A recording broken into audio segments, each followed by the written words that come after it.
Is your car's AC blowing hot air, leaving you frustrated in the heat? That annoying feeling when your comfort system fails you. Today, we're tackling the P0530 fault code. It points to an AC refrigerant pressure sensor circuit malfunction. Our goal is to demystify this code, guiding you through diagnosis and repair.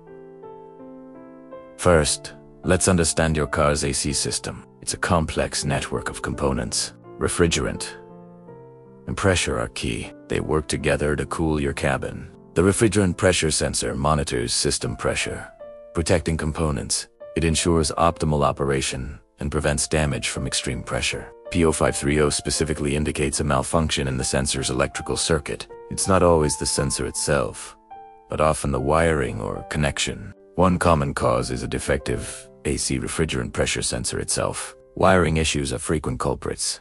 Damaged, corroded, or loose connections. Extremely low refrigerant levels can also trigger related codes or affect readings. Rarely, a faulty powertrain control module, or PCM, might misinterpret signals. The most obvious symptom: your AC simply stops working. Or, your AC might work intermittently, turning on and off, unpredictably. The primary indicator on your dashboard will be the illuminated check engine light. You might also notice engine cooling fan issues, running constantly or not at all. Let's move to troubleshooting.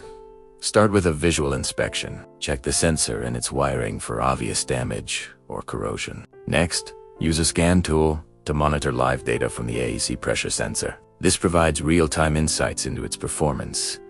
Perform electrical testing. Use a multimeter to check for proper voltage and ground. If the sensor is confirmed faulty, replacement is the next step. Always verify refrigerant levels and check for any leaks in the system. Finally, if all else fails, consider PCM diagnosis and seek professional help. Addressing P0530 promptly is crucial for your AC's longevity and your comfort. Whether you tackle it yourself or get professional assistance, don't ignore it. If this guide helped, please like, subscribe, and leave a comment below. Stay cool and drive safe.